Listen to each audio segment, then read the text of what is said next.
Bom dia, alunos do segundo ano.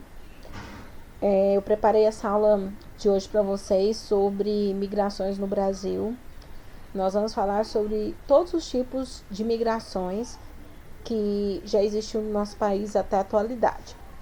Bom, migração, a gente já estava estudando isso há 2 semanas atrás, e a gente falou sobre o processo de regionalização brasileira, e agora nós voltamos a falar sobre migrações, né, no nosso país.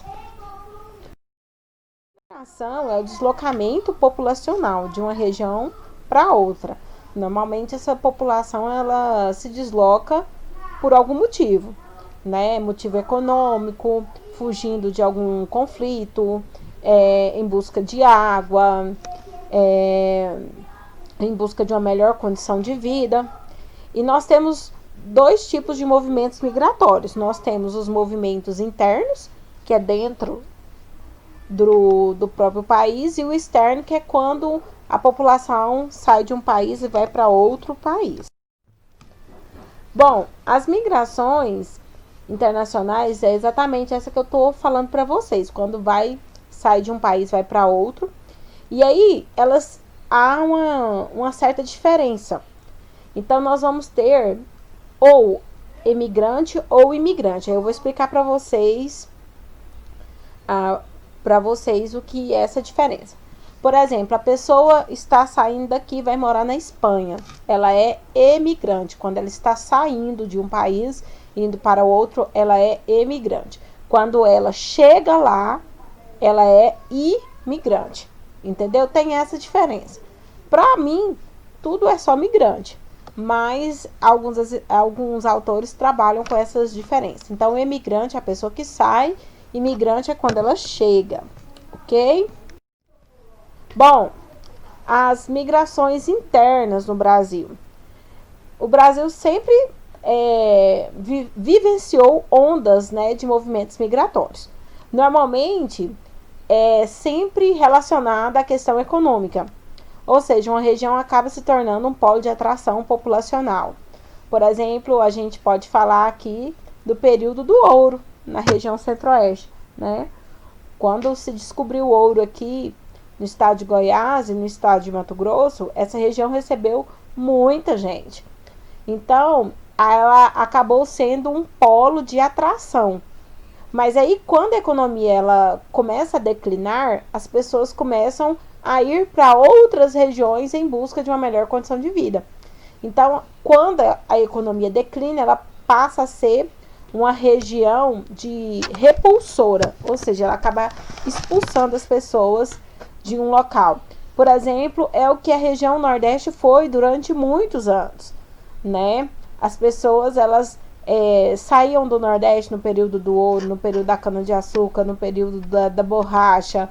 Então, a região Nordeste, durante muitos anos, ela se tornou uma região de repulsa. Ela expulsava as pessoas por conta da questão da seca, porque não tinha uma atração econômica para as pessoas se manterem ali, não tinha oportunidade de trabalho, não tinha oportunidade de se educar. Então, tudo isso contribui para ser uma região de repulsa. Agora, nós vamos falar sobre os tipos de migrações internas que a gente vivencia no nosso país. Nós temos a migração pendular, que é quando a pessoa mora em uma cidade e trabalha em outra, mas todo dia ela vai e volta. Por exemplo, você mora em Trindade e trabalha em Goiânia, e todo dia você faz esse deslocamento de ir de Trindade para Goiânia. Então, é uma migração pendular, ou seja, é igual um pêndulo, vai e volta. Nós temos também a transumância, que é o deslocamento da população em certos períodos do ano. Por exemplo, aquelas pessoas que vêm colher o café na região do Espírito Santo durante determinados meses. Então, todo ano, durante 4 meses, aquela população sai lá da Bahia e fica no Espírito Santo. Ou seja, isso é a transumância, é uma migração corriqueira em algum período do ano. As migrações, nós temos também uma migração muito importante, que é o êxodo rural, que é a saída do homem do campo para a cidade. E aqui nós colocamos o porquê que esse homem ele acaba saindo do campo para a cidade. Primeiro, a mecanização da agricultura faz com que haja perca dos postos de trabalho, né? Então as pessoas, elas perdem o trabalho na fazenda. Por quê? Porque às vezes o trator vai fazer o trabalho, a colheitadeira vai fazer o trabalho. Então, acaba a mecanização, a industrialização do campo faz com que haja menos postos de trabalho. A concentração fundiária, ou seja, o trabalhador que tem uma pequena terra, ele não consegue competir com um grande produtor.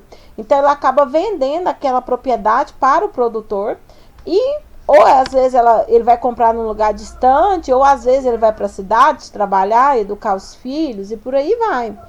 Por exemplo, a gente vê que em cidades que tem usinas, né? Por exemplo, uma cidade, eu vou dar um exemplo para vocês, Itapaci. Itapaci é uma cidade que tem uma usina muito grande ali. E praticamente a usina, ou ela comprou todas as terras ali daquela região, ou ela aluga do produtor. Então, ali em Itapaci não tem plantação de milho, não tem uma plantação de gueroba, não tem uma plantação de algodão. Lá só tem cana-de-açúcar. Se a pessoa quiser produzir alguma coisa, ela não vai conseguir. E às vezes vai ser atingida por pragas, por outras coisas. Então, que a gente observa? Que a concentração fundiária, ela também expulsa as pessoas do campo. Falta de política agrária para manter essas pessoas no campo. A gente sabe que o grande produtor, ele consegue um financiamento, ele consegue um empréstimo muito fácil, mas o pequeno produtor, ele não consegue. Falta de incentivo, esperança de melhor condição de vida na cidade, excesso de mão de obra, reação dos proprietários rurais ao Estatuto do Trabalhador Rural. Então, tudo isso contribui para as migrações do êxodo. Aí nós temos também, eu coloquei esse quadro para vocês aí, é para vocês gravarem os tipos de migração. Muitos nós já falamos. Interregional, entre regiões, ou seja, a pessoa sai da região centro-oeste e muda lá para o nordeste, então, interregional. Intra-regional, dentro da mesma região, sai do estado de Goiás e vai para o estado do Mato Grosso. Interestadual, entre estados, por exemplo, sai do estado de Goiás e vai ali para o Mato Grosso, ou vai para São Paulo, interestadual.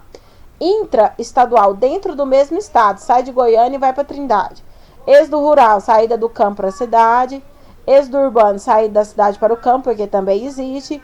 Urbano, de uma cidade para outra. Transumância sazonal, a gente já explicou, quando você vai para uma cidade durante um período, né, fazer a colheita.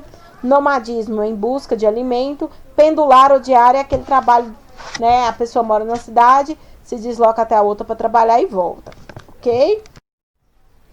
Fluxos migratórios, aí eu coloquei um mapa para vocês dos fluxos migratórios, né, dos principais fluxos migratórios de 1950 a 2010. A gente observa que a maioria dos fluxos migratórios, até 1980, eles saíam do Nordeste para alguma região do nosso país. Saíam do Nordeste para a região Sudeste, saía do Nordeste para a região amazônica, né, para trabalhar tanto nos garimpos quanto na extração do látex. Saía da região Nordeste para a construção de Brasília, e também quando começou a ocupação aqui da região Centro-Oeste, as terras eram bem baratas, então muitas pessoas saíram do Nordeste e vieram para a região Centro-Oeste. Muitos também saíram da região Sudeste e foram para a região Centro-Oeste porque as terras aqui eram mais baratas, então acabou colaborando para esse tipo de migração. Tá ok, meninos? Então até a próxima aula, aguardo vocês semana que vem.